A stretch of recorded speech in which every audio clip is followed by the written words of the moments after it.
et nous allons à présent nous intéresser à l'industrie 4.0.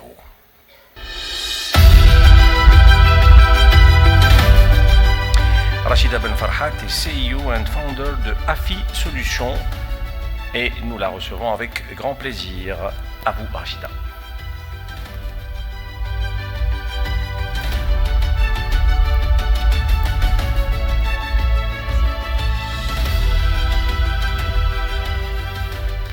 Allô. Bonjour à tous, salam alaikum. Je suis très ravie d'être ici parmi vous donc pour cette première édition du CTO Forum. Donc première édition justement qui donne le ton, qui est finalement très prometteur pour les années à venir puisque ça met en lumière un certain nombre de compétences qui soient en local ou ailleurs. On vient effectivement de voir l'exemple des technoparcs en Suède. Voilà, donc pour ma part aujourd'hui, je souhaiterais parler de liens. Y a-t-il un lien entre l'IA, entre l'intelligence artificielle et l'industrie 4.0.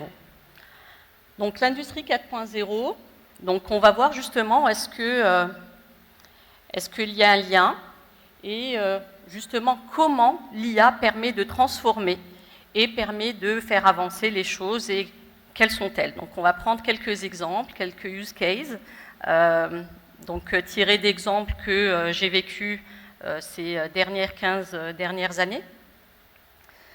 Voilà, et puis je serai ravie de répondre à vos questions et vos sollicitations à la fin de la conférence.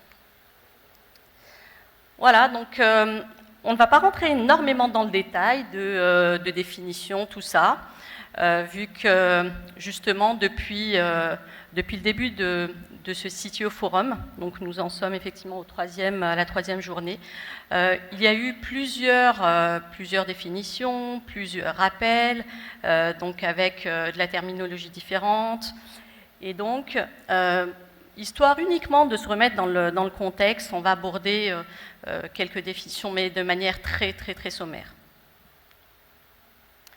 Donc l'industrie 4.0, l'intelligence artificielle, de quoi est-ce qu'on parle? Et puis, de quoi, finalement, quel est l'objectif de ma présentation d'aujourd'hui. Donc, si on revient justement, donc aujourd'hui, on parle d'industrie 4.0, on parle même d'industrie 5.0. Donc, comment est-ce qu'on est arrivé à l'industrie 4.0? Eh bien, on va avoir donc les différentes transformations depuis la fin du XVIIIe siècle jusqu'à aujourd'hui. Donc, lors de la première révolution industrielle, ou de l'industrie 1.0, on parlait justement de ça lors de l'apparition des machines à vapeur. La seconde révolution industrielle qui a lieu à la fin du XIXe siècle, qui va jusqu'au début des années 70, donc du siècle dernier. Ce qui est très intéressant, c'est que justement c'est cette industrie 2.0, donc cette deuxième révolution industrielle, qui va donner le ton et qui va donner beaucoup qui va mettre finalement quelque part de la modélisation à ce qu'on va finalement utiliser lorsqu'on va parler ou lorsqu'on va dessiner ou lorsqu'on va caricaturer l'IA, donc l'intelligence artificielle.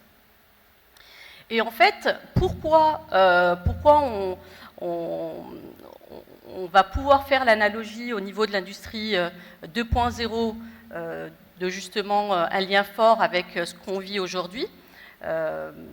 C'est par exemple lors de la production en masse donc de véhicules, notamment chez les constructeurs américains, on voit certaines personnes donc, qui s'intéressent à tout ce qui va être système qualité. Eh bien, on va pouvoir mettre en place des systèmes par exemple la roue de Deming, qui va m'aider en tant qu'industriel à partir, à travailler en mode continuous improvement. C'est-à-dire, je travaille et j'améliore en fonction de l'expérience, en fonction de ce que j'ai capitalisé dans mon industrie, en fonction des données que l'on a capitalisées, que l'on a enregistrées, sous toute forme qu'elle soit. Et puis, on va voir justement un trait très très important qui est encore utilisé aujourd'hui, un outil, donc on le verra un peu plus tard dans cette présentation, c'est un outil qui a été proposé justement par les industriels, américains. Et justement, c'est un modèle effectivement qui existe encore aujourd'hui, qui est très très utilisé, largement utilisé par tout un ensemble d'industries qui souhaitent optimiser, qui souhaitent connaître, apprendre de leur production. Ensuite va venir la troisième industrie, donc la troisième révolution industrielle, donc l'industrie 3.0, justement qui va, donc à quel moment est-ce qu'on va parler d'industrie 3.0 ? Eh bien, tout simplement lors de l'apparition de l'informatique. Rappelez-vous, lorsque ces fameux calculateurs, ces fameuses machines qui ont été proposées, qui ont été mises en place, eh bien, l'être humain était loin de penser, nous étions loin de penser à l'époque qu'il allait y avoir ces supercalculateurs, d'ailleurs, qui étaient aussi grands par la taille, qui pouvaient nous aider à effectuer des calculs complexes, des calculs très longs.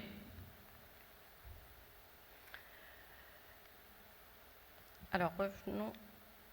Et puis donc, l'industrie 4.0, eh bien, on va en parler à partir du moment où on va faire intervenir donc des systèmes de production qu'on va lier avec l'automatisation, donc avec des robots et donc l'ensemble des machines que l'on va avoir dans notre industrie. Petite parenthèse sur l'industrie 5.0, on va beaucoup en parler donc dans les prochains mois, dans les prochaines années, et cela du fait justement de l'importance de l'humain dans un système quel qu'il soit. Et justement, quelle est l'influence ? Donc on va avoir un petit peu plus tard justement l'influence de l'IA sur l'industrie. Eh bien, par exemple, on a dans une industrie, on va souhaiter, lorsqu'on va voir un produit que l'on va fabriquer pour la première fois, on va tenter d'apprendre un maximum sur ce produit-là. On va tenter d'apprendre un maximum entre le binôme produit, donc référence produit et la machine, donc le moyen ou l'équipement de production. Et donc, on va voir également ce qui va nous permettre d'optimiser, d'en savoir davantage sur nos processus de production, sur nos processus de fabrication. Et puis, au niveau, un troisième point, on va parler des tendances et des innovations actuelles. Eh bien,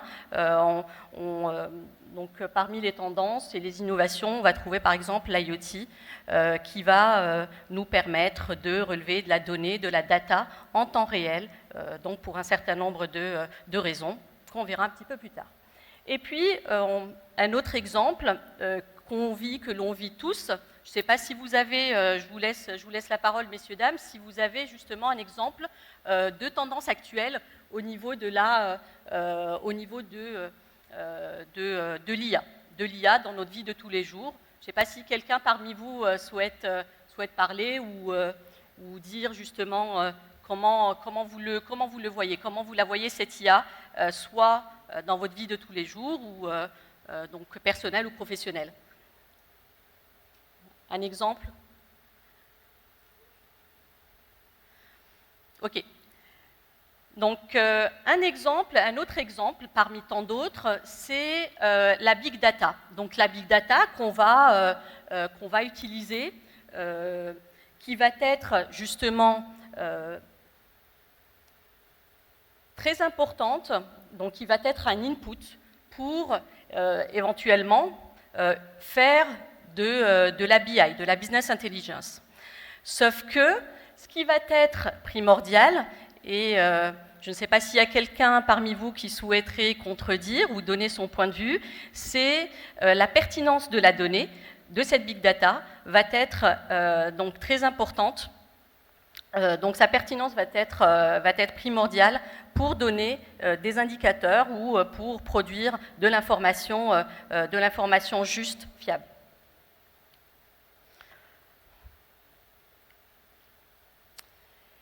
Voilà, donc justement tout à l'heure, quand je vous ai parlé de l'histoire, de cette frise première industrie, donc industrie 1.0, industrie 2.0, donc durant la deuxième révolution, il y a eu, donc notamment dans l'industrie automobile américaine, qui a été par la suite relayée, récupérée par l'industrie automobile japonaise, et bien, durant donc le début ou les 30 premières années du siècle dernier, eh bien, il y a eu beaucoup de réflexions autour de cette fameuse the continuous improvement. Et ce qui a été pensé, c'est déjà à l'époque, on pensait système prédictif, on pensait capitalisation, on pensait aussi retour d'expérience. Alors le meilleur exemple que je souhaiterais vous citer, c'est cette carte de contrôle. Certains parmi vous savent de quoi il s'agit. Eh bien, là, on va avoir ce sont des graphiques qui vont nous permettre de donner une image exacte de notre production. Sur la base de quoi? Sur la base de la statistique. Et la statistique a joué un rôle majeur dans les systèmes prédictifs, dans l'apprentissage des systèmes et des modèles. Et là, justement, donc, lorsqu'un système en industrie souhaite avancer, souhaite se connaître mieux, eh bien, pour améliorer, pour optimiser, pour éviter les erreurs, pour corriger, pour justement éviter qu'un outil casse, pour éviter qu'une machine tombe en panne justement pendant X temps et qu'elle nous empêche d'avancer, sachant que derrière nous avons plusieurs contraintes, les délais, les coûts et surtout les prix que vont nous imposer nos clients. Voilà, donc ça, c'est ce qu'on appelle les cartes de Shewhart en industrie. Donc, elles ont été mises en place justement pour apprendre à connaître les systèmes, pour apprendre à connaître notre production et donc pour apprendre à nous connaître nous. Voilà, je dis bien nous, on reviendra sur ça un peu plus tard. Voilà, donc ça, c'est le type de système, c'est le type d'illustration qui a été pensé par un certain monsieur qui s'appelle Shewhart, et encore aujourd'hui, c'est un outil sûr, c'est un outil très important, à condition, bien entendu, que les données, que les échantillonnages, que donc les inputs qu'on va mettre dans cette statistique, eh bien, sont fiables, sont justes et respectent le modèle qui a été posé au départ. Ensuite, justement, donc c'était justement un exemple de ce qui existe et ce qui est utilisé de manière très large en industrie, à condition, donc il y a des préalables, donc ce qu'on a vu précédemment. Ça, ce n'est possible, je ne peux utiliser de la prédiction à travers ce type de carte, à travers ce type de schématisation, qu'à condition qu'on ait fiabiliser ou qu'on soit sûr que nous avons déjà des systèmes qui sont capables. Donc la capacité d'un système en industrie, eh bien, il y a un certain nombre d'indicateurs, de KPI, qui vont nous les calculer. Et justement, à partir de là, une fois qu'on a un système qui est capable, eh bien, OK, je peux utiliser ce système de prédiction. Si on est d'accord, un système prédictif, je ne peux en tirer quoi que ce soit que si la donnée, les inputs qu'on y a mis sont pertinentes et sont surtout justes. Alors justement, qu'est-ce que l'IA a permis de faire avancer ou de faire transformer en industrie 4.0 4.0 ou 5.0, parce qu'on va voir justement que l'humain, effectivement, est très très important. C'est la base de tout ce qu'on va pouvoir générer. Et donc l'IA, donc quelques exemples d'IA dans notre industrie, dans l'industrie 4.0, ça va être l'automatisation, ça va être la robotique, justement, qui est mise en place justement pour, par exemple, effectuer des tâches routinières, des tâches répétitives, mais effectivement qui laissent la place à l'humain pour effectuer d'autres tâches. La maintenance prédictive, hyper important, donc un sujet très important, qui justement nous permet d'apprendre, bien entendu, de nos équipements, par exemple, de production, de nos équipements de contrôle, pour justement les utiliser de la manière la plus optimisée possible.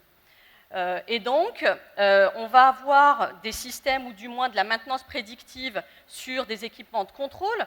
Je vous donne un exemple. Vous avez cet objet, donc ce pointeur, qui va nous permettre...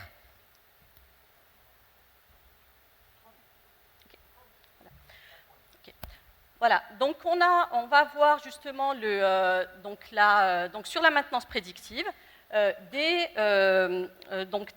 informations qui vont nous permettre d'optimiser l'utilisation de tous les outils ou de tous les équipements que nous avons. Voilà, donc je vous laisse également découvrir d'autres exemples. Troisième exemple, et je m'arrêterai sur ce type d'exemple, donc d'utilisation de l'IA en industrie 4.0, c'est l'optimisation de la chaîne d'approvisionnement. Et le meilleur exemple où le pas de géant qu'a fait l'humain en ce sens, c'est l'utilisation de la recherche opérationnelle pour effectuer, par exemple, de la planification ou de l'ordonnancement sous contrainte pour optimiser les chaînes d'approvisionnement, entre autres.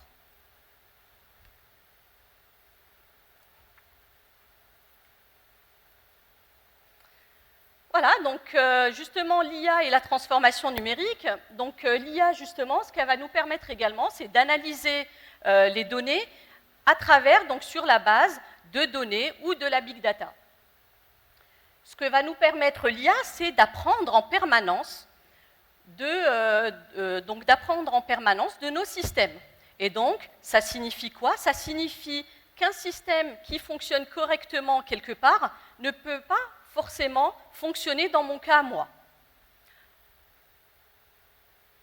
Donc on va voir un autre exemple, c'est l'utilisation de l'IoT. L'IoT qui va justement nous permettre de réduire, d'éviter les erreurs, d'éviter également donc les retards.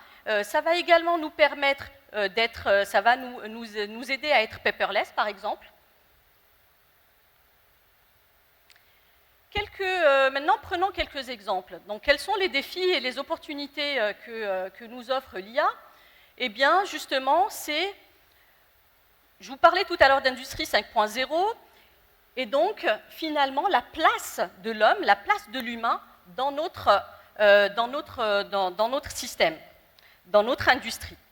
Et donc, la polycompétence, aujourd'hui, va être un élément fondateur, un élément de base pour pour faire avancer, pour faire optimiser nos systèmes en industrie. Alors, pour terminer justement, tout à l'heure, rappelez-vous ce dont je parlais, j'avais utilisé le terme « nous », donc le pronom « nous », et je l'ai répété une seconde fois. Et en fait, je voudrais m'arrêter sur cette citation de Sun Tzu. Donc, je ne la connais pas par cœur, donc je vais me permettre de vous la lire, qui dit « Qui connaît l'autre et se connaît lui-même peut livrer sans bataille, sans jamais être en péril. Qui ne connaît pas l'autre mais se connaît lui-même, pour chaque victoire connaîtra une défaite.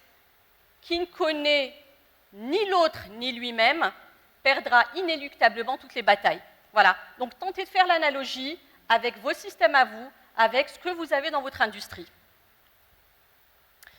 Si je devais résumer tout ça, si on devait retenir quelques points, eh bien, je vous inciterai, je souhaiterais à ce que vous réfléchissiez ou que vous méditiez sur ces 3 points. Le premier, c'est l'éthique, la responsabilité sur l'utilisation de la donnée, la pertinence de la donnée qu'on va utiliser, sa fiabilité. Rappelez-vous tout à l'heure ce que je disais sur la big data. Et donc, ce qui va nous être très très important, qui va nous aider à avancer, à optimiser les événements, ce sont la prédiction et la simulation. Et donc, j'ai aussi beaucoup d'exemples sur ça, donc, sur lesquels j'ai pu travailler. N'hésitez pas si vous souhaitez qu'on en parle plus tard. Voilà. Je vous remercie à tous. Donc, eh bien, vos questions sont les bienvenues. Merci, merci. Merci Ahmed. Merci beaucoup Rachida Ben Farhat pour cette présentation.